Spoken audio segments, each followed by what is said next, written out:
Hi, I'm Max Bergman. And I'm Donatien Rui. And this is The Eurofile, a podcast where we look at Europe through a Washington lens.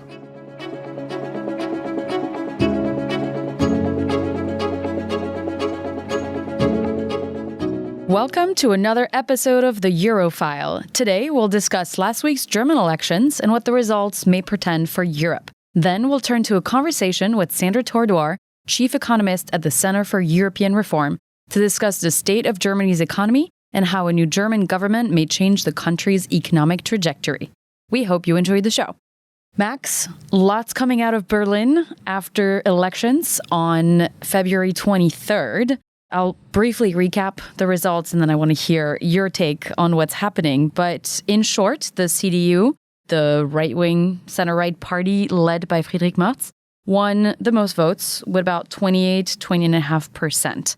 Very important second place this time around is the far-right AfD. Not only does it come in second, it also doubled its score from 2021, going from 10% to close to 21% of the vote, with high turnout too. This is the highest turnout since German reunification in 1990.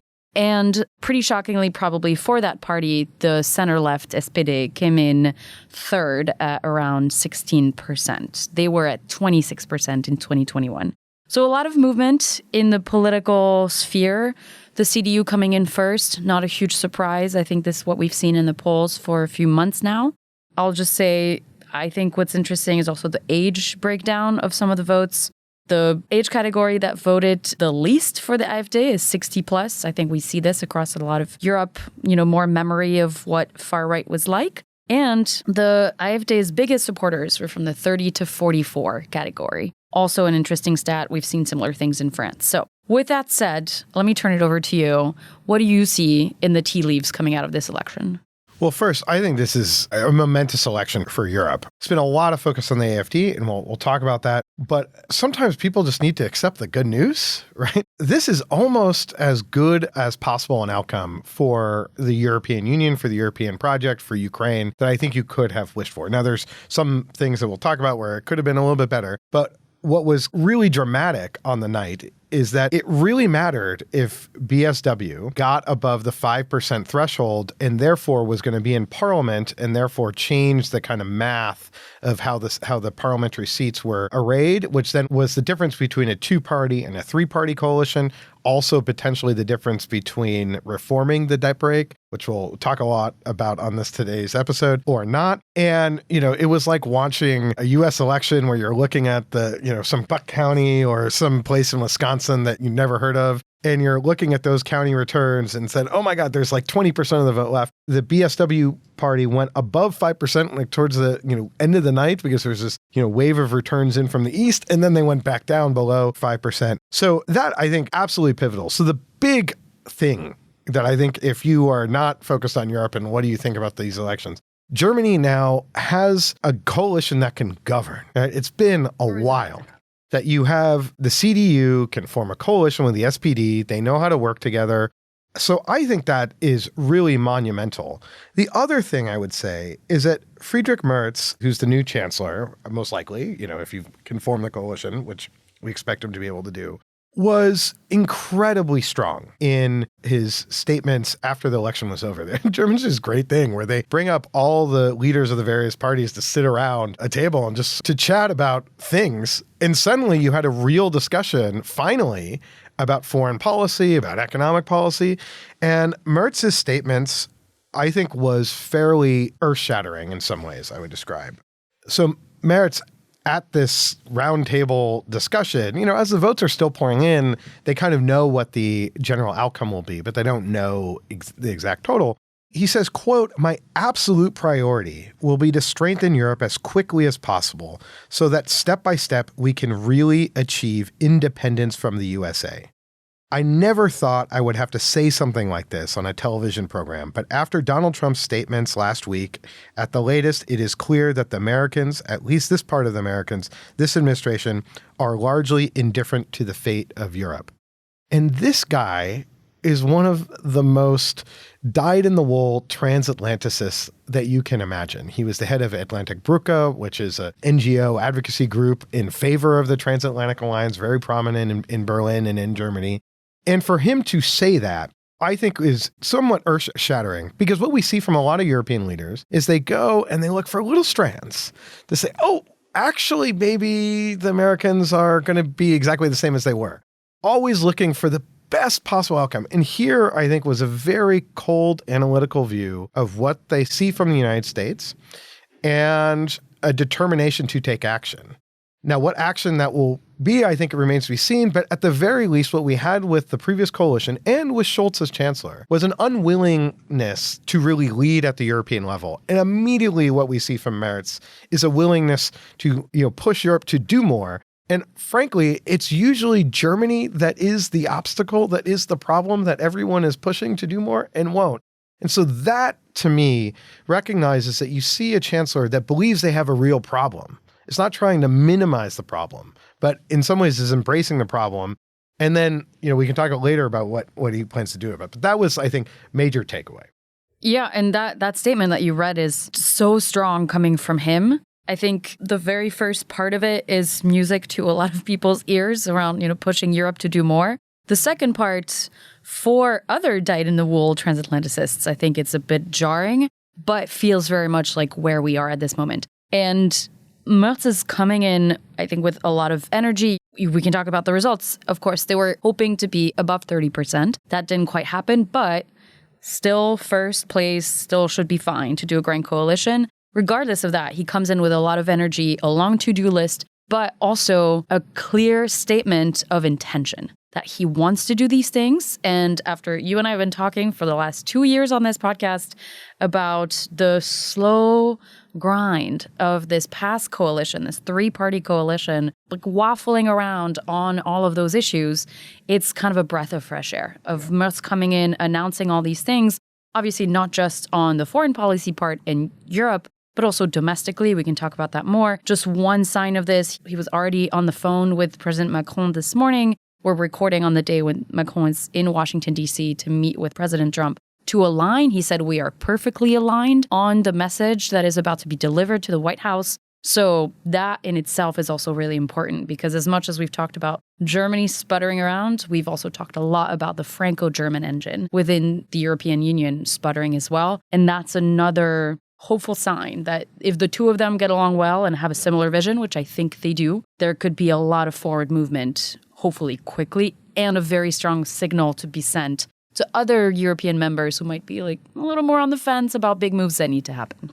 Right. Let's be clear. This was not a great performance by the CDU or any of the main parties, and I think I'll talk about that more in a second. But to quote the late, great Al Davis, the former owner of the Oakland Raiders, just win, baby. That CDU won the election. They can form a two-party coalition. And I think that's the key takeaway here. The negative here is that this was a real underperformance by the CDU. I think from what they expected, they were hoping to get 35%, maybe push 40%. And then when you look at all the other centrist center-left parties, the FDP gone. Christian Lindner, who was the bane of most Europeans, is out of politics. SPD, real defeat, losing 10%. I think it's the lowest ever total. Then you have the Greens also losing vote share. So all the centrist parties got a whacking. And that is totally understandable, given that Germany has been in an economic recession the last 2 years, economic stagnation for the last 5. And every single one of these parties is culpable. The notion here that the CDU is not the incumbent party is utterly ridiculous. And I think that was seen as such by the German public. When you look at polling that said, who do you blame for the quote unquote migration crisis that exists in Germany? And everyone blames the CDU because it was under Merkel in which, a lot of the refugees came. So what I saw here is that a country that has a general malaise, rightfully so. And so voters punished those parties that were responsible for the malaise. And so that then gets me to, I think, my other big contrarian takeaway, which is also definitely half glass full. And I can totally get the half glass empty view here of the AfD getting 21%. Because on the one hand, it's like, my God, this party didn't moderate at all. They've now doubled their vote share. They're the second largest party in Germany, did incredibly well in the East, did well amongst young people, particularly young men.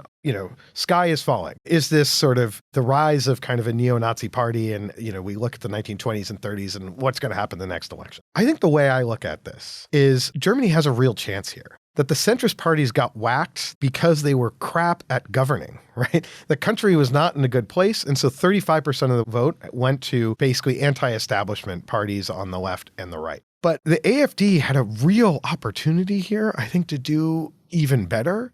And they failed at that. This was, to me, their moment. Is Germany going to be this much of a basket case in 4 years? Immigration was the front and center issue of this election for some reason. Partly because Friedrich Merz also made it the front and center issue. Which that totally backfired. Well, yeah, you can't be more Catholic than the Pope. But the press were also putting it front and center in any of the debates and any of the discussions. You had also a situation in which green policies, and there was a backlash against environmentalism, so bad for the Greens, bad for all the centrist parties. And you also have a situation that emerged over the last few weeks in which the AfD can legitimately say that we're the transatlanticist party. I don't think they really said this, but with Elon Musk and with JD Vance saying that you should break down the firewall at Munich, the AfD had an angle here to, I think, not just do well, but to potentially win this election. But probably they needed to moderate. They probably needed to sand off some of the edges, do what you see in a lot of American politics where you do dog whistles to your base as you try to broaden your appeal. And that doesn't work all the time. Sometimes when you suddenly are, moderating, you lose some of your hardcore base. But the play here for them, I think, was to hope you could bring the CDU down another few points and you could rise a few points. And that was a transformation that could have potentially occurred. Now, it didn't look likely over the last few months, but that's in part because they just stayed a fringy party to the extremes.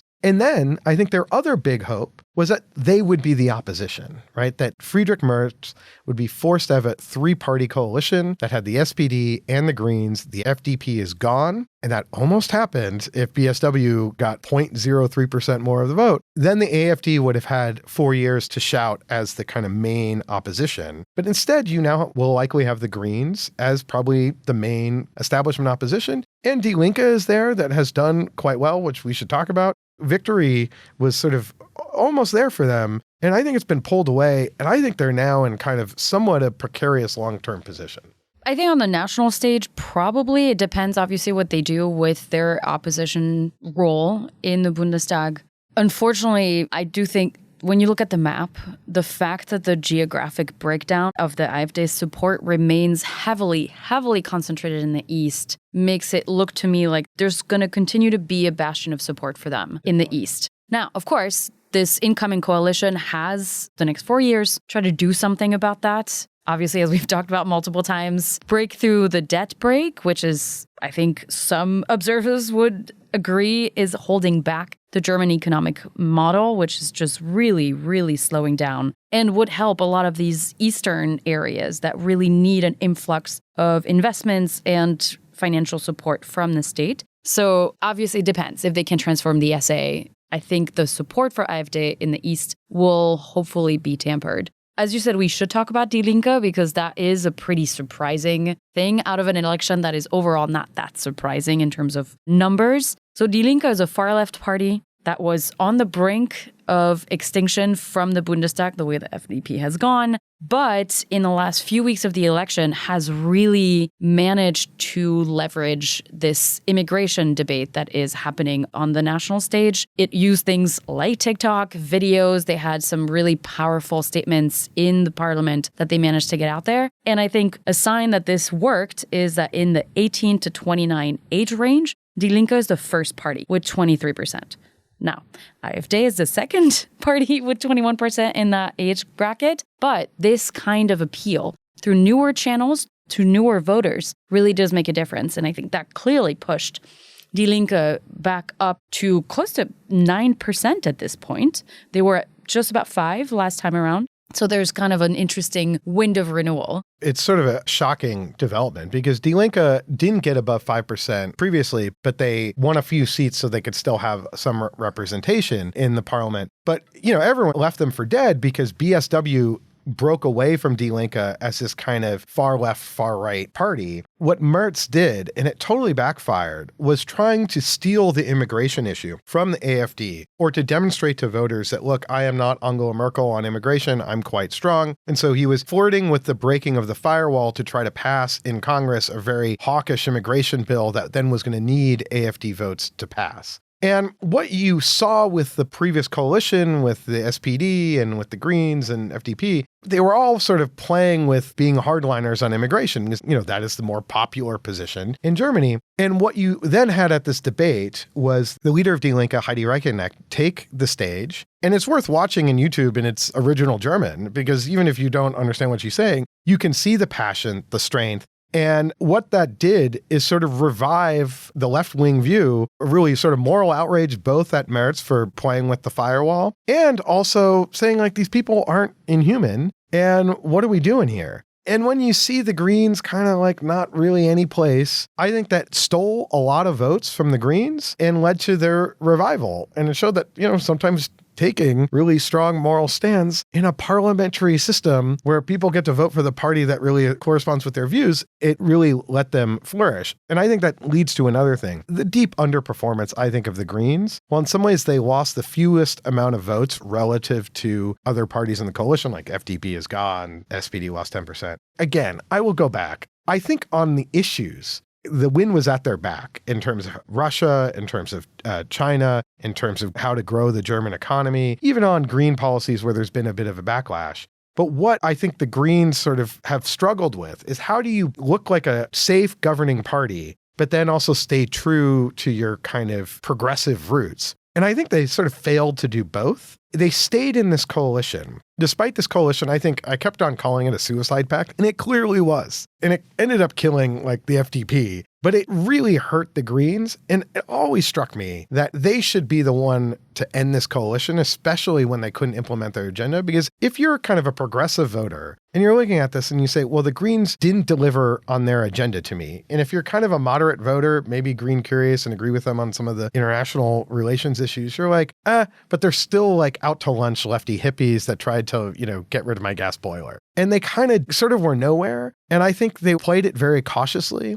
And, say what you will about someone like Emmanuel Macron. He took this incredibly bold action and ended up destroying French politics, but winning the presidency twice. And I think what I saw in this German election is a lot of the parties that maybe could have taken advantage of the fact that the centrist parties or the establishment parties were not credible failed to really do that. In the AfD, and the Greens struggled because they were part of the coalition, but if they had broken free from that, might have been able to gain some headway. Now, this is my own personal theory that I've discussed with Germans in Berlin and other places, and they all sort of look at me like I'm crazy. So this is a bit like when a European comes here to talk American politics. I'm like, I don't think it's crazy, though. I think this is something we've seen from Green parties across Europe, is that struggle, because most Green parties in those countries have two competing wings. One is the purist one that wants to do, the 90s kind of view of green policies, be more radical on more things, more anti-establishment. And then the newer wing of these Green parties that says, well, where change comes from inside. We need to get in, we need to be in government and push some of these policies. And the fact that they've struggled to reconcile those two wings, I think, leads to what you're describing in not being able to be forward-leaning enough, maybe help the more radical wing play it up when you need to, help the government-type wing play it up when you need to. And I think they've really struggled with that. But maybe we can turn briefly towards what we're looking at in the coming months. So Friedrich Merz most likely is going to form a grand coalition with the SPD. He will be chancellor. We'll see where the different portfolios land. But we have seen in the past, this is a coalition that tends to work well. A three-party coalition is not great for German politics. Particularly if you don't have ideological compatibility. That's correct. But we're looking at potentially significant changes. There's already conversations around using the current makeup of the Bundestag to basically get rid of the dead break. That would be a major, major change. It's also because Merz knows that at this point, they would have 2/3 of the parliament to get rid of the break. And after the new parliament comes in, it might be a little more difficult. result, but there's a lot of potential there. That would be transformational for the German budget, for the German economy, for the European economy as well, which is very deeply influenced by the German economy. That would also potentially allow Germany to be more supportive of some European initiatives to help with growth and defense. Now, we'll see what the coalition partners are going to ask to get rid of this. Obviously, if we're allowing more spending for something like defense, they might want more spending on social issues. We'll see where it goes, but what are you looking at from this transformation? Well, I think a few things. One is German leadership at the European level, which the good news is that is not dependent on getting 2/3 vote to change the constitution. Merz can agree at the EU level for EU borrowing for defense. So I think that's number one. The second is the debt brake is a huge problem. Like Germany is in this economic stagnation, but they have no debt. They have immense capacity to revive their economy. And we'll talk about this more with Sander. But where the vote share ended up is I think they're about 8 seats short of a 2/3 majority between CDU, SPD, and Greens. I think it's like 65.7%. Now, a lot rides on Die Linke. Die Linke was against the debt brake, but a lot of people question whether Die Linke would be for getting rid of the debt brake since some of the money would go to defense spending. I frankly think that if you're Die Linke and you're the left, having the debt brake is no matter what bad for the interests of the left, which tend to be about spending money, about socialism. And it's not just about military spending. In fact, I would argue that part of what needs to happen in Germany, especially with the debt brake, is much less about military spending and just about getting your trains to work, investing in your digital infrastructure, just a lot of investment in your own country. I don't know the Die Linke platform very well, but I can't see them really opposing that. And given it's a principled vote about the debt brake, it's not about debt brake to pay for something, at least I don't think it is. I think we're likely going to see movement here. But I think that all of this is playing out right now. There's news stories breaking about different ideas. Maybe the existing coalition tries to deal with it, or there's other mechanisms. I think we'll find that out. Maybe to close, because we'll talk more about this with Sander, is that Germany now has an opportunity. They have a governing coalition. They can move forward. They can take steps. Some of it might be hard. Maybe you're not at 66%, but there's a clear path forward for Germany to revive itself. And then when you revive Germany economically, you revive Europe because it's the most important economy in Europe. And now with the AfD at 20%, there's also a clear warning that if you continue to operate the way you've operated the last 4 years, is that then the AfD is going to do better. But they don't have to do better. Like you could actually get your act together and get the economy moving. And I think that hopefully the AfD being at 20% really sharpens the mind. So I am optimistic about how this election panned out, but those that are pessimistic, pointing at the AfD, aren't wrong either, because there is a clear, oh my God, this could happen to Germany in 4 more years. And so I think that is how they have to operate. You won, but now you have to actually move the country forward. Definitely lots of eyes on Germany in the next few weeks. Definitely coming out of Kyiv, for example, going to be looking at this closely. I think also some of the EU member states that were very content hiding behind Germany on things like Eurobonds and more investment at the EU level will also find themselves in an interesting position in the next few weeks. So we'll definitely watch this closely. Obviously, this is coming in the middle of a very busy week in Washington, D.C. French President Emmanuel Macron is here. UK Prime Minister Keir Starmer is here as well, all to talk to Donald Trump about many, many different things in the transatlantic relationship. So we'll definitely keep an eye on this. But for now, let's turn to our conversation with Sander.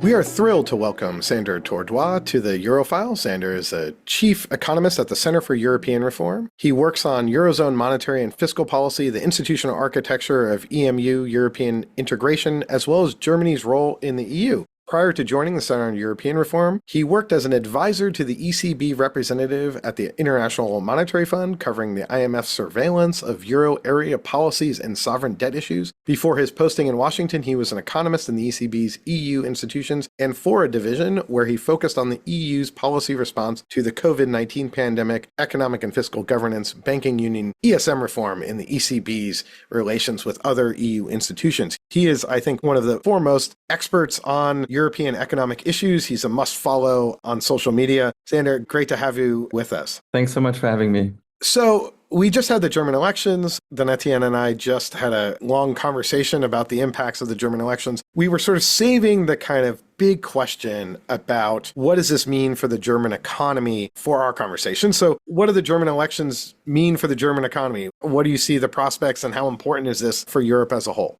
Perhaps it's useful just to say where the German economy is. I'm not sure American listeners have fully grasped the fact that the once mighty German economy, the pride of Europe, has not really grown in any sort of significant way since 2018.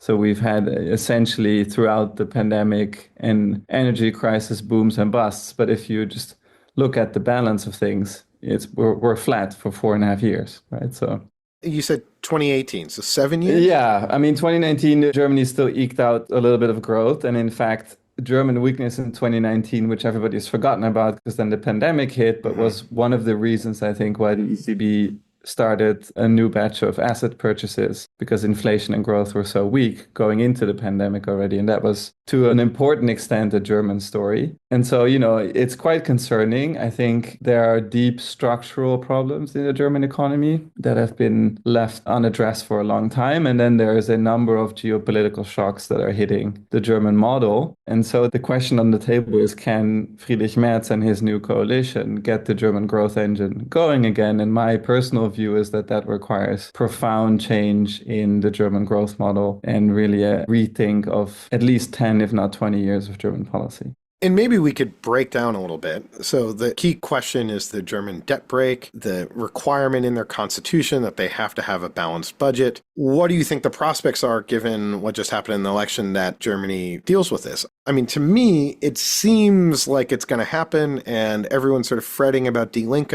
I mean, my understanding is that the vote would not be about more military spending. The vote would be about, do you support this debt brake or not? I don't quite see how a left-wing party could ever support a constitutional austerity amendment that would prevent them from ever spending on social issues or whatever they want to spend on. How do you see this playing out politically? Because it seems like, that the consensus is totally flipped and that there's now a clear kind of consensus in Germany. We got to spend. We got to get out of this mess. Exactly. I mean, if you look at the German economy since the end of the Cold War, I have not seen a phase in which both industrial production and private consumption, household consumption, but also business consumption, have decoupled from GDP to the downside. So the only thing that's basically keeping German GDP afloat, stagnant, is things like medical services and healthcare, just kind of the sectors that don't provide productivity. And at the same time, German businesses and households' savings rates is kicking back up. So unlike the US or even the Netherlands, where excess savings from the pandemic were spent by consumers to a degree, the German consumer and business side is unwilling or unable or too scared to invest or consume. And so you have a classic kind of case where you would say fiscal policy has to step in to create some demand and create some investment and get kind of the juices flowing. The debt brake stands in the way.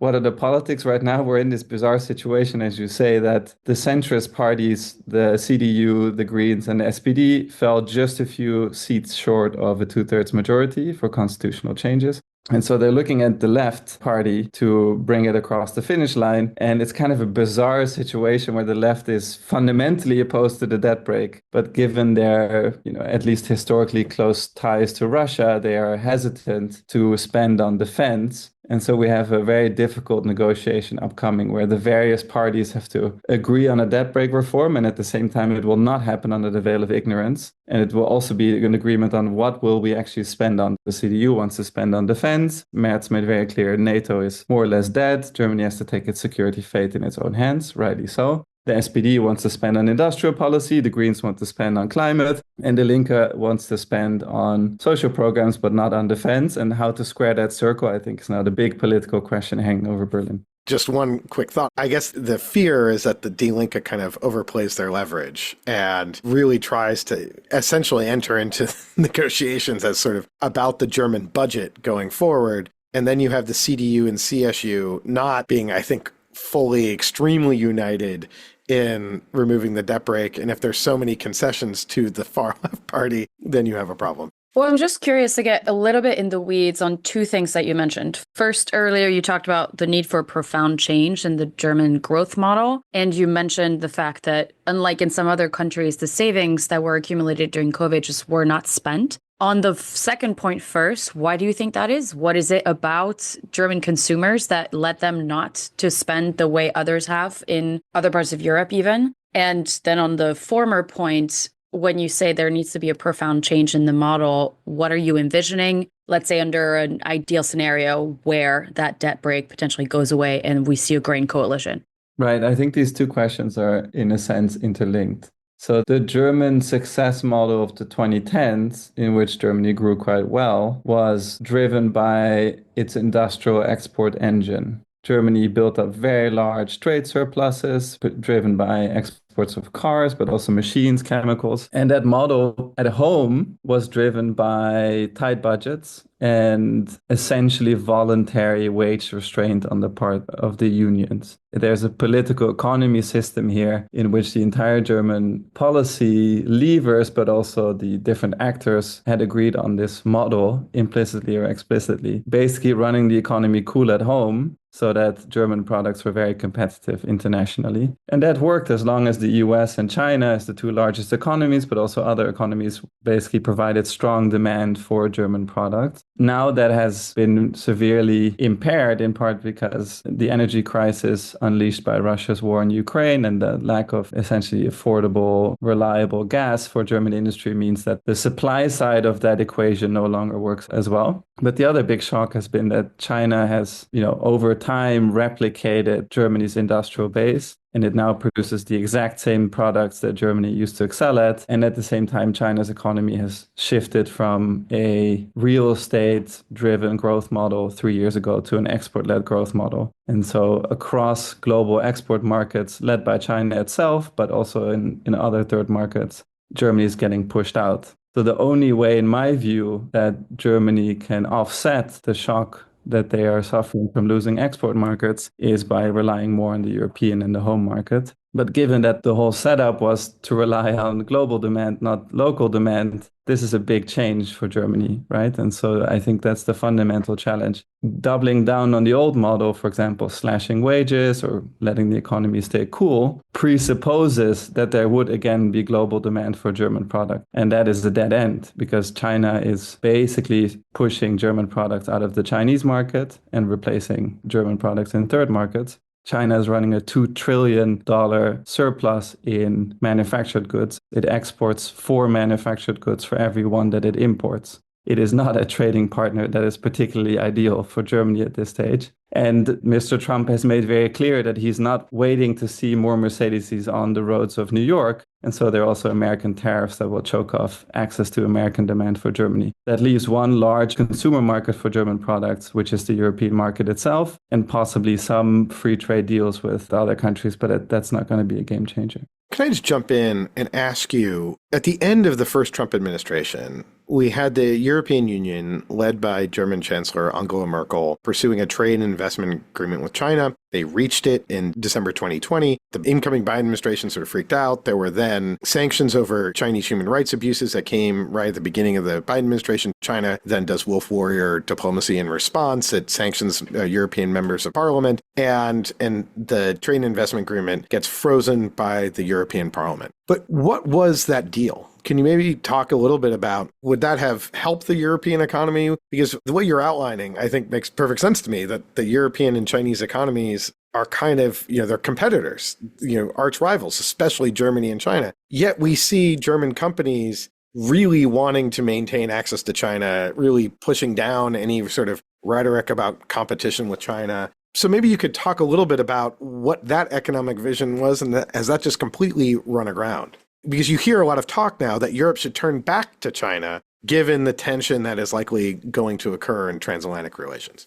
Yeah, I hear that too, particularly from foreign policy experts. I understand the instinct, but I think it's economically illiterate, quite frankly. We're very economically illiterate, so no offense, but it doesn't stop us. I wouldn't exclude that Europe can work with China in certain specific policy fields, right? And of course, the EU should be open to that. It's also a credible threat to present to Trump if he goes even harder on the EU. But fundamentally, you're right that both China and the European Union are trade surplus countries, which fundamentally means that we rely on external demand for our growth models. And if you put two surplus blocks together, then they don't make for very logical dance partners because both sides actually need demand and neither side provides it for the other side, right? I think the European economy is fundamentally a market economy. We have some imbalances, I guess, but it's not extreme. China is extreme, right? Xi Jinping's version, as my co-author Brad Setzer put it nicely in the New York Times, his version of trade is one-sided, exports only,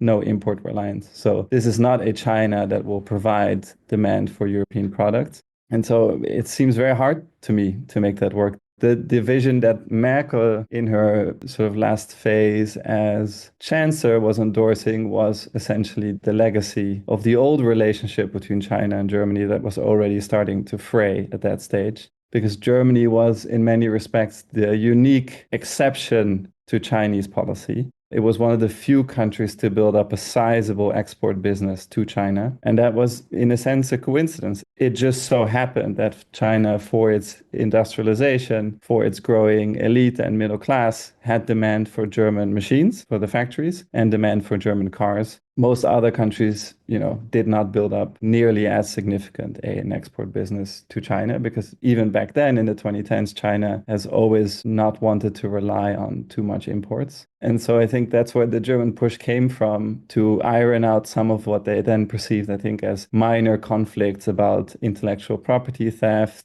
some joint ventures with Chinese firms that were quite tough on Chinese firms. That was, I think, the logic of that deal. But that is before, for example, China became a net auto exporter. It is certainly before China's net auto exports went from 0 to 5 million vehicles, and Germany's net car exports declined by half, which is what we've seen in the last 4 or 5 years. And so your question, framed as these are now on a fundamental collision course, particularly Germany and China, is the new reality in which a investment or trade deal, the likes of which we saw at the time, I think is fundamentally unviable. Let it be stated for the record that the last time a journalist asked me, do you think Europe is going to shift back towards China? I said no. That aside, I want to look ahead a little bit. Considering what we've just discussed, Germany needs to change its model, look towards Europe more. What kind of challenges, but also opportunities do you see for the European market as a whole, of the German economy recalibrating in that way? That can be both on the consumption trade side, but also I think we'd love to talk a little bit about defense too, across the different categories of impact that you see. Right. I think there's a kind of fundamental political dilemma or conundrum here for the Merz government. What we saw under the Scholz government was that Germany was quite inward focused, given the economic trouble it was in. And so the EU and Brussels were often portrayed as a kind of hindrance, right? For example, for the Greens to do green industrial policy, to bail out energy intensive industry in Germany and give it a future. And then they would have to deal with the relatively strict competition and state aid rules that the European market is under from the European Commission, instead of designing a kind of European growth strategy that benefits Germany. And so my fear is that Merz will fall into the same trap, when in fact it is very clear that Germany needs the rest of the European markets. The old Henry Kissinger quip, Germany is too big for Europe and too small for the world. I don't think Germany can take on the new export Weltmeister China alone. They need the European market. And in fact, at its peak, German exports to China were around 3% of German GDP. Germany's trade with France, Netherlands, Poland is far, far greater than that, right? And so the European market remains indispensable. That means that, to my mind, that for Germany to get out of its stagnation, they don't only need to bring up demand at home, but also hope that the rest of Europe provides a degree of demand. Now, not all European countries have fiscal space. Certainly France has fiscal problems. And so I think there are two channels. One is that Germany, running a slightly looser fiscal policy, will have positive growth spillovers for particularly France, which is constrained, but also Netherlands, Poland, northern Italy, and other regions that are deeply intertwined with German supply chains and provide a lot of goods that German consumers buy. But the other channel here, I think, is a question around industrial policy, because just having more demand doesn't necessarily create demand for Germany's strategic industries. You mentioned defense, but I would say the wider industrial base of Germany, machine building, vehicles, all of that, even car demand in Germany itself and Europe is quite weak. So that's where the whole question, the whole report from former ECB President Mario Draghi comes in, who's called for a European strategy that protects and revitalizes core industries. So you're then talking about directed demand where, for example, you have European consumer subsidies to buy electric vehicles and you equip them with Buy European clauses so that when you create demand for products you care about for the climate transition or because they're important for your defense industrial base, that you make sure that those demand incentives are closed to China and are open for European partners. And of course, that would benefit German industry in particular. What about deregulation?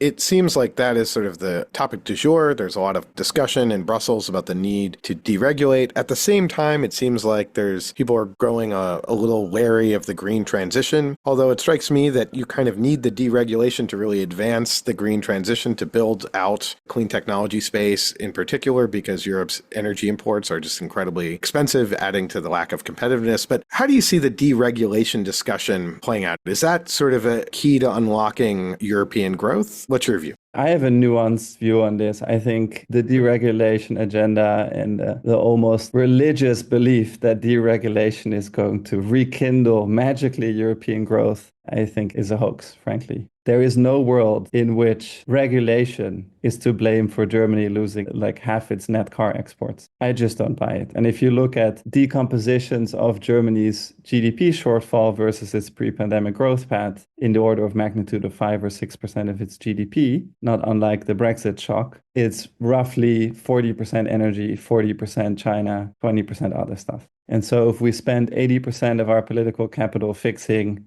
the 20% that may be caused by deregulation, I think the Europeans are missing the forest for the trees. What really matters here is to take the Draghi report and to say, we have very sluggish investment, we have sluggish domestic demand in the EU, but particularly in Germany, and we need to stand up to China with coherent industrial policy that basically favors European production. That's the big stuff. Then you can think a bit about deregulation. I think especially on green technology and clean tech, why is the EU ahead in that space versus the US? We have more than twice the American share in global export markets. The EU dominates things like parts for nuclear centrifuges, but also basically widgets you need for hydropower, still very strong in wind turbines, all types of machinery basically for the green transition. It's not because the EU put so many subsidies into it. It's because the EU priced the climate externality with carbon pricing and because they created lead markets with regulation starting 10, 15 years ago. And German industry moved into those markets. And German exports of clean tech is now already 4% of German GDP,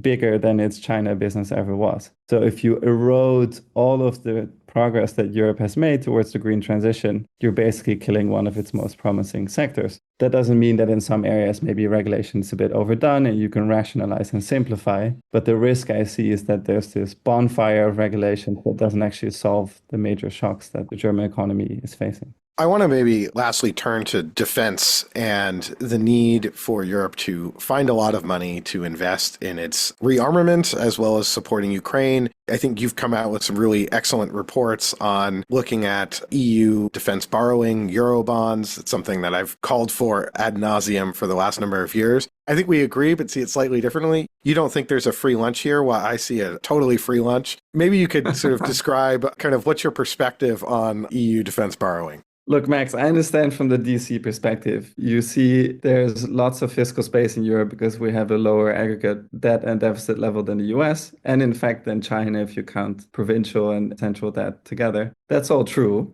I also don't really think global bond investors would mind a little bit more European supranational debt in the markets. In fact, EU debt that is in the market is temporary, and that's creating some jitters on the side of the market. That's not particularly great to have an asset that's not around forever. You want it to be liquid, etc. There are lots of benefits there. Europe may also seem a little safer right now for some investors in the United States, but yeah, that's beyond this. There's also Trump floating, that he may want to selectively default on US treasuries insofar as he owes them to foreigners. Not a great thing to hear for most bond investors. So all of that's true. I think, there is a clear case for using government debt to scale up defense rapidly, in part because it's just quicker than finding new tax revenues. And Europe's defense challenge, given Russia's threat and the fact that the US is essentially pulling out of Europe and under Trump may at least call into question its NATO commitment, if not worse. And then priority 1, 2, and 3 of any government should be to safeguard peace and security, right? And so then I think it is entirely justified to issue government debt to reach that objective quickly. There's also a case to do it jointly because, as we discussed, there's more fiscal space in a sense by doing it together. You can also help countries that have high borrowing costs in Eastern Europe that are most at risk from Russian aggression and may not be able to make the necessary investments on their own. And above all, the holy grail for European defense is still, I think, to have a quid pro quo where if you do European funding, you nudge the member states to actually coordinate their production and to start producing 17 different types of tanks. The way I see it, it's not a free lunch, but I think for most Americans that take out 30-year fixed home mortgages, which that instrument doesn't really exist, I think, in most of Europe, it makes quite a lot of sense to take out a huge loan to then buy the house that then you're going to pay back for a very long time. And so the Europeans have this opportunity to take out a ton of money. They'll have payments every year to pay back for, the house that they just bought. But you kind of need those weapons to protect the house. Exactly. It's not a free lunch, but it's an affordable lunch that basically over time, it looks like a very good deal, I think. I agree. The only issue where it's really not a free lunch is that you have to somehow back the bond issuance with tax revenues. And that has to come from the continent of Europe. And so it's the same tax base that member states now rely on and that the current EU budget in its very small form relies on. And the bond issuance the EU has done to engineer the recovery from the pandemic. And so there are real questions here about fiscal federalism. Where would that revenue come from? It doesn't have to be huge. As you said, if you think of a 500 billion EU bond issuance, which seems within the realm of the reasonable and possible to my mind, at current rates, that would imply an interest rate burden of 15 billion for the whole EU, which is really not a big deal, right? Yeah. But still, the EU budget is stretched. We don't have 15 billion in a common revenue source. And so it requires tough debates amongst the member states, whether they're willing to put a new tax in place or increase a little bit their contributions. Or as Brad Setzer and I have subversively suggested, to maybe use some of the revenues that will come out of deploying the EU's trade defense instruments against China and put them in common pots, right? So there are various design options. This is why economists and foreign policy analysts need to talk to each other more often. Yeah.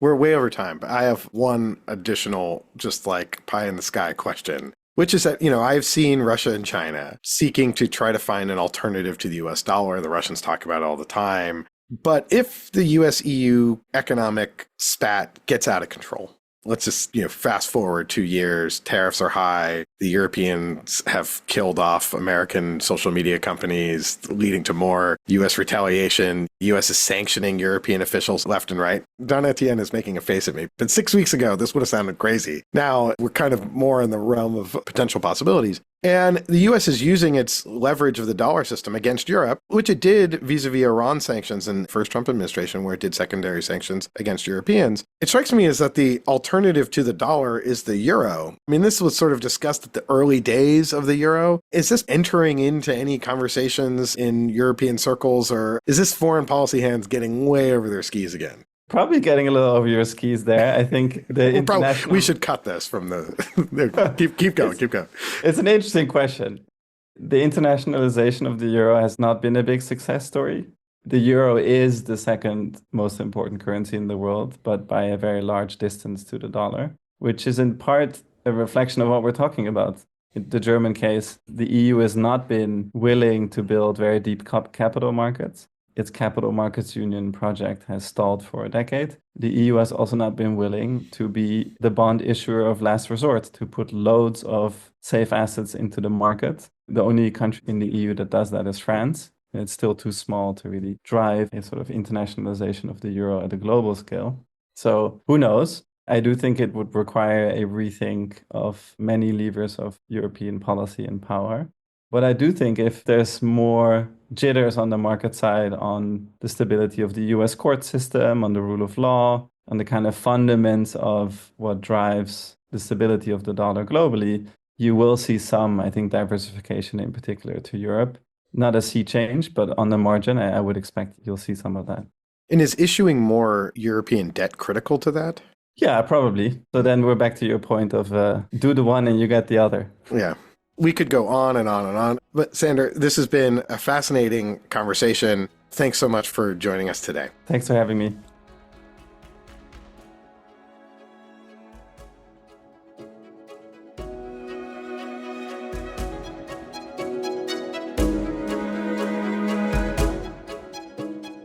That's it for today's episode. As always, if you enjoyed the show, please subscribe and leave us a review wherever you get your podcasts. You may also be interested in our sister podcast, Russian Roulette, which covers the latest on Vladimir Putin's Russia and the ongoing war in Ukraine. Our thanks to our producers Shannon Young, Otto Svensson, and Lexi Linnefelter for coordinating and researching this episode. We'll be back soon with another assessment of Europe through a Washington lens. Until next time.